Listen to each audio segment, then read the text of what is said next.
Friends, ఈ బ్యాగ్కి handles ఎలా వేసానో చూద్దాం రండి. ముందుగా కొలతలు తీసుకొని మార్కింగ్ చేసుకోవాలి. ఈ బ్లౌజ్ పీస్ని కూడా మార్కింగ్ చేసుకొని తాళ్ళు ఈ బ్లౌజ్ పీస్తో కుట్టాను. ఇలా మార్కింగ్ చేసిన బ్యాగ్ని ఎలా కుట్టానో మీరు పూర్తి వీడియో చూడండి. నేనైతే ఫస్ట్ టైం కుట్టాను. ఎలా వచ్చిందో మీరు కామెంట్ చేయండి. మీకు నచ్చినట్లయితే లైక్ చేసి సబ్స్క్రైబ్ చేసుకోండి. ముందు బ్యాగ్ ఎలా కుట్టాలో చూద్దాం రండి.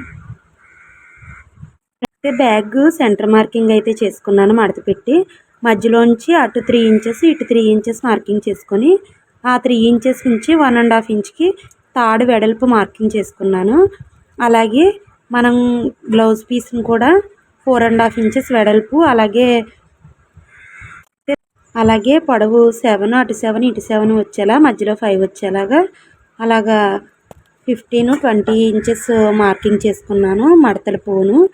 ఇప్పుడు దాన్ని మధ్యలో బకరం పీస్ పెట్టుకొని దలసరగా ఉండటం కోసం స్టిచ్చింగ్ అయితే వేసుకున్నాను. ఆ చివర ఈ చివర